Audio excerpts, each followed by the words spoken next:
Hey guys, welcome to Your Apple Update. I'm your host, John Sherrod, and tonight it's going to be my preview episode for WWDC.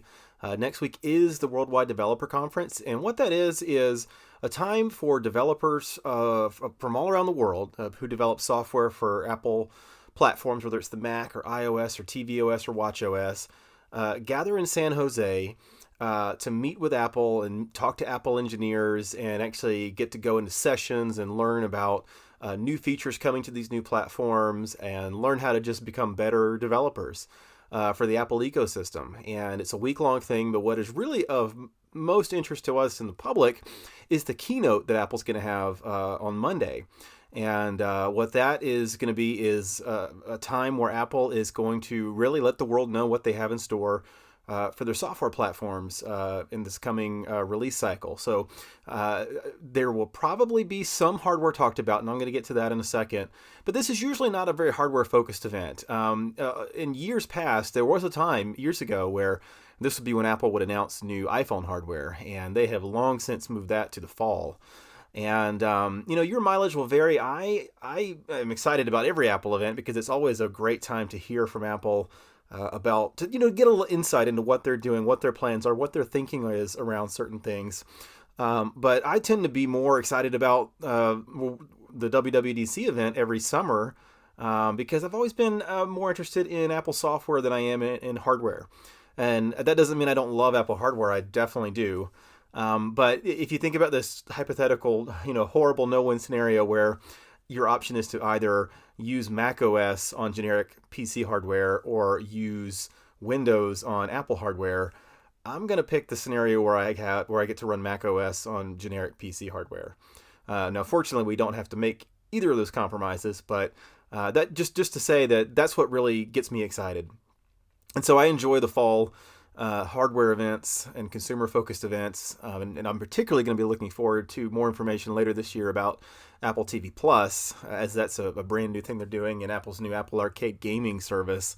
But really, I don't expect to hear really anything about either of those things at WWDC, at least not in the keynote, more than maybe just a reminder that they're coming. But it's going to be an interesting time to learn about iOS 13, which will be the successor to iOS 12, which we have now. macOS 10.15, which will have some new California place name. I always joke every year I want to see macOS Hollywood because I just want to have that, Hollywood sign Mount Lee wallpaper. And I'm probably never going to get that because Apple, being a Northern California-based company, seems to always like Northern California place names. But come on, Apple, you've got offices in Los Angeles. You've got a whole Hollywood studio division. You've got Apple TV Plus launching later this year. This is the perfect year for macOS Hollywood. So I don't expect that to happen, but I'm going to have my hopes every year until it does, or the sun burns out eventually, whichever comes first. But let's talk about hardware for just 1 second, though, before we dive into software. If we do see any hardware announced at this event, I think it's going to be the Mac Pro. The Mac Pro is Apple's top-of-the-line desktop computer, or at least it should be. It is, in years past, it was always a device that was just a tower that you could put in your own PCI cards, put in your own hard drives and SSDs. You could manage that yourself as a user, update the RAM anytime you want to later on, that sort of thing. In 2013 at WWDC, Apple introduced the Mac Pro that has been lovingly or not so lovingly referred to as the trash can, the little cylindrical Mac Pro that was essentially not user updatable as far as the internal components. And while that was a great machine in some ways, it was definitely not what the market was looking for. It never caught on. And then, really most damningly for it, Apple never updated the specs on it until very late in the cycle. There were minor updates. Nothing. It just felt like a dead product. And that left a lot of people wondering what was going to happen. The Pro Mac customer, as we've talked about on this show, used to be sort of the most important part of Apple's customer base in many ways. Because there was a time when Apple was mostly thought of as being a computer sold to the education market and computers used for high-end graphic design, video editing, etc. And Macs have become super mainstream. MacBook Pros are used by college students. They're used widely in just about every field. The Mac itself has become a much smaller piece of Apple's overall revenue stream as, the iPhone has become the biggest chunk, and then Apple services, Apple's been making a big push there. and the Mac has become a smaller piece of that pie. And then the Pro, the customer who would buy a Mac Pro is an even smaller piece of that pie, but it's still an important piece of that pie because a lot of the longtime, faithful, vocal Mac supporters come from that group, and it's also a group that makes so many great things, from the movies we watch on the movie screen to the advertisements we see, the music we listen to, etc. And so it's a very important constituent of the Mac community. And Apple has been telling us for the last couple of years that, hey, we heard your feedback. We've got something great that we're working on cooking up in the studios. They've had small press briefings for one or only a handful of people, journalists at a time, and but they've not shown us any hardware. They've only said vague things about it being a modular design. We've heard rumors about Apple working on a display, maybe a 6K display with HDR. A lot of things we've kind of heard quietly, but Apple has not done any kind of official announcement. And if they're going to do an official announcement of the Mac Pro, sooner rather than later is best, and this would be a great event for it. And so I hope we see it. We definitely haven't seen any kind of leaks to the press along the lines of, hey, we're not going to have any hardware announcements this year. Of course, that could still come. It's Thursday right now as I record this, and of course the event is on Monday, so there's a lot that could change or leak in the next few days. But we haven't heard that yet, and so I'm still very cautiously optimistic that we're going to actually get an unveiling of sorts of the actual Mac Pro, and hopefully that Apple display at this event. The other thing that would be a hardware-related announcement that would certainly rock the world and set the world on fire would be some kind of announcement that Apple is moving away in part or in whole from Intel processors in the Mac toward its own in-house designed ARM chips. And those rumors have been out there for a long time. Not necessarily specifically that it would happen at this event, but if they're going to have it, make an announcement like this, doing it at a developers conference where they can talk about what you're going to need to do to get your app ready for, Mac OS running on ARM hardware. This is the kind of time to do it. If it doesn't happen now, my guess is it happens at WWDC in 2020. That maybe they're not ready for it yet. But I do still see a very strong possibility of that happening. Apple's been getting incredible performance out of the ARM chips in the iPhone and the iPad Pro. You can even see examples of PC hardware that's working in ARM processors.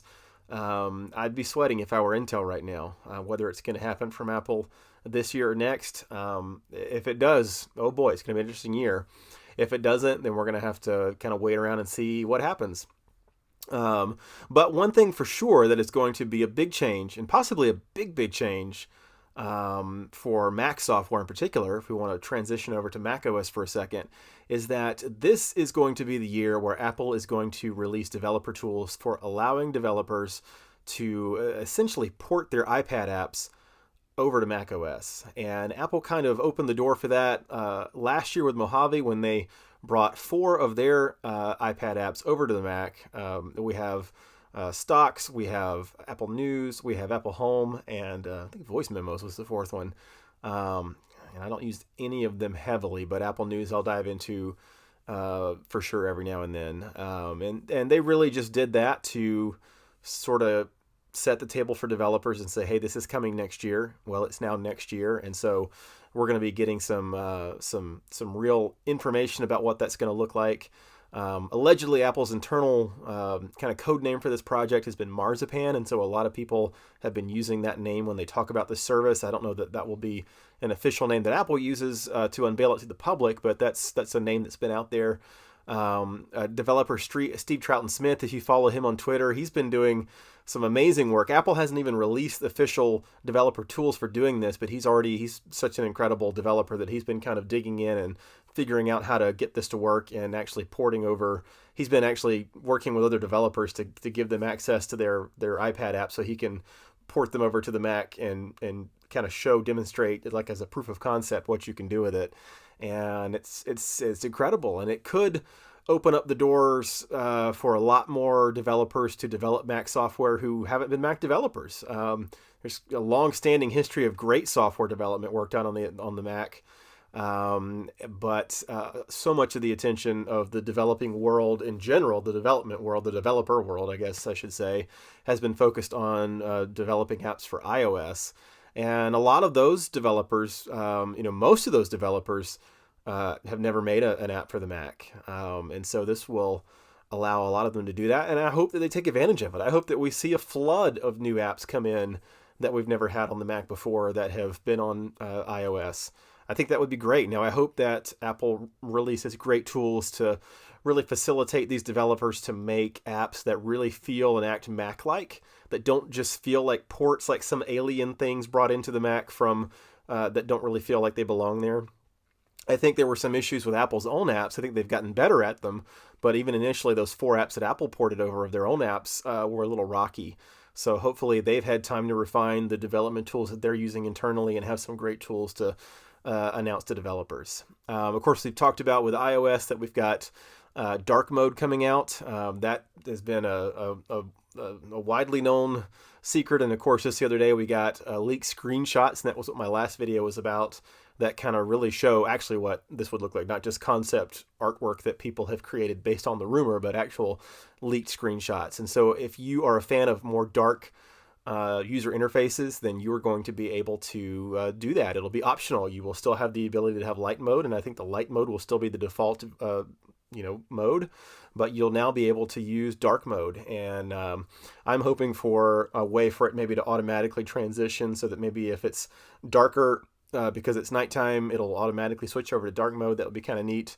I will probably in general stick to light mode, but I know a lot of you have been waiting for dark mode, and it's coming. We've also talked about the merged Find My app, which will, I don't know if they'll actually call it that, but there was a leaked screenshot that showed that as the actual title. So don't know if that was just a working title or if that will be what it'll be called, but Apple is merging the Find My Friends and Find My iPhone app into a single app, which kind of makes sense. And that will, of course, be released coming up soon. We've heard reports that Apple is working on, maybe some kind of more overarching sleep mode for sleep tracking, or maybe just getting you into a better sleep rhythm. We'll kind of have to see what that looks like as they kind of dial that in more.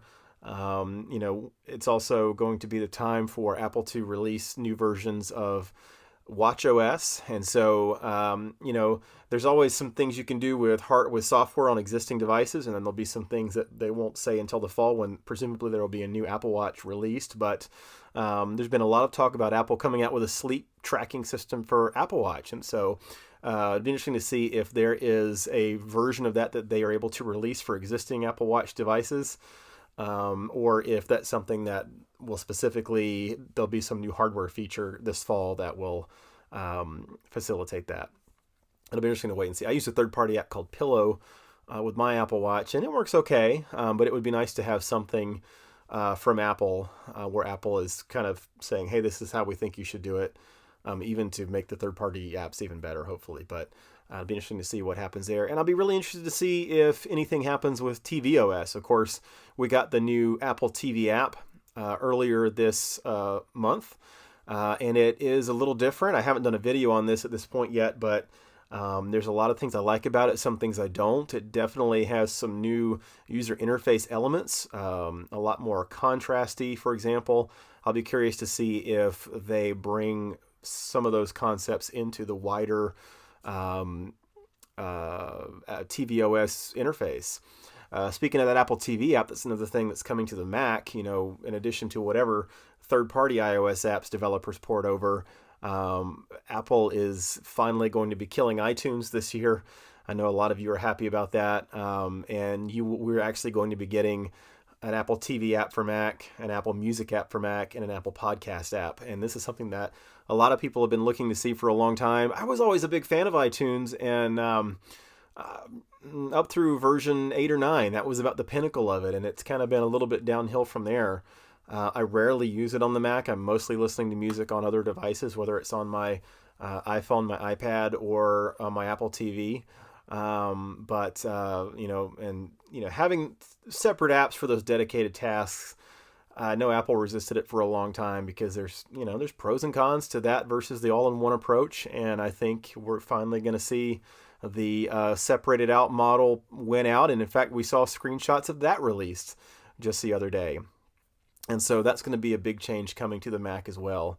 So that's all I'm going to talk about for now. Obviously, There's a lot of stuff. And whenever it comes to an event like this, you're going to hear rumors flying from everywhere, and a lot of those things are going to come true, and some of them won't, and maybe a lot of them won't. So we'll see what Apple has in store. The biggest thing I'm hopeful for is that we do get to see what Apple's Mac Pro is going to look like after all this time. And from there, I'm just really excited to see what the process is going to look like for developers to bring their apps over to the Mac from iOS. And I really want to hear after the announcement what the actual developers have to say about that, what they think about that. What are you most looking forward to? Is it something to do with the Mac, with iOS, with watchOS? Love to hear your thoughts. Leave me a comment on this, and definitely feel free to go ahead and subscribe so that you hear when another video comes out. I'm definitely going to be doing some recap videos next week starting Monday night after the event, so we can start talking about this, and we're going to have a lot to talk about in the next couple of weeks, so definitely stay tuned. This has been your Apple Update. I'm your host, John Sherrod, and I'll see you next time.